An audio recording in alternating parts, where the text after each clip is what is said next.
le 15 décembre.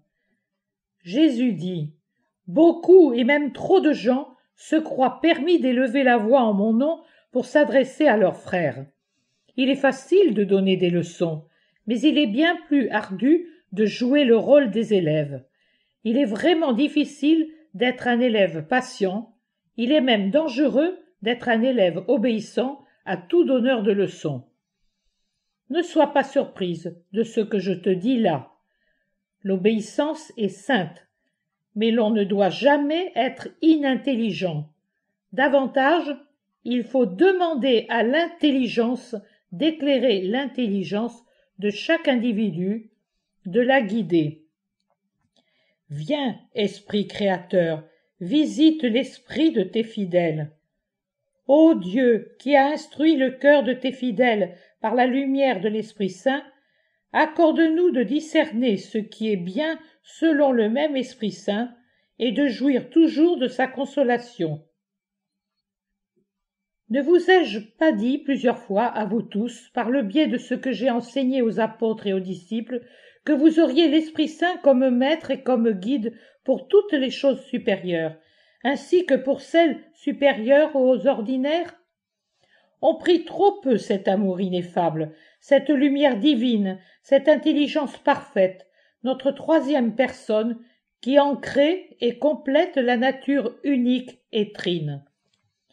Sais-tu, mon petit Jean, ce qui t'a valu une telle lumière? L'amour, oui, pour ton Jésus, mais également ton grand amour pour l'Esprit Saint. Tu l'as reçu par les mains de l'un de mes saints, et il est venu en toi en plénitude et activement, trouvant en toi un terrain propice pour créer le grand arbre qui s'élève jusqu'aux cieux, et sur lequel les oiseaux trouvent refuge, réconfort et nourriture. Les racines de cet arbre s'enfoncent dans le sol, autrement dit dans la connaissance humble et sincère de toi-même et de ton néant.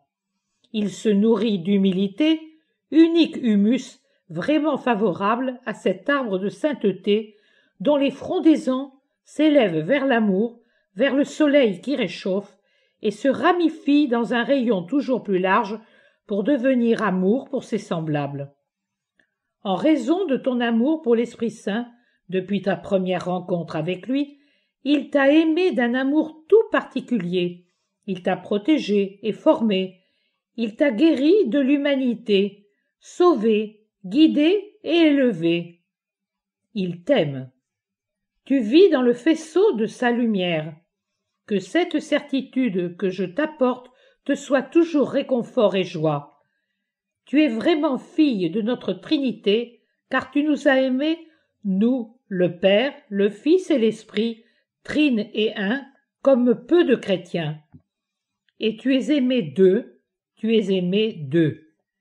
Je te disais au début que s'il est facile de donner des leçons, il est bien plus ardu de jouer le rôle des écoliers. Pourtant, la plupart des gens jouent ces deux rôles, et le font mal. Tous veulent être professeurs. Or, presque tous sont incapables d'être autre chose que de mauvais élèves.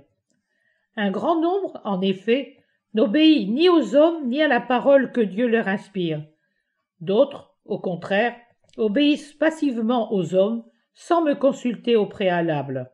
Tu ne dois jamais agir ainsi.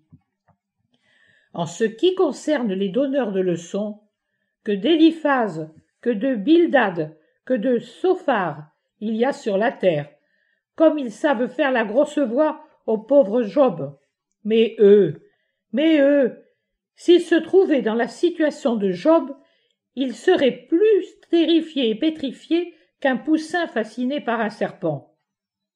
Maria, te souviens-tu de mon parent Zacharie, quand, en habit de docteur, il décrète qu'il est bon que Jésus grandisse à Bethléem et appuie sa thèse sur la perspective de l'éduquer lui-même? Pour Jésus, sagesse du Père, née humainement de l'épouse de l'Esprit, être éduqué, avoir besoin d'être éduqué par un homme. Que d'Éliphaz, que de Bildad, que de Sophar il y a sur terre. En outre, ils veulent se substituer à Dieu. Quant à toi, je t'adresse la phrase que l'on disait aux consacrés d'Israël au nom de Dieu: marche devant moi, prends ma route et avance. Va en paix, je suis avec toi. Écris l'heure de cette dictée. Nous sommes le 15 décembre à 10 heures du matin. Prie pour le monde et espère.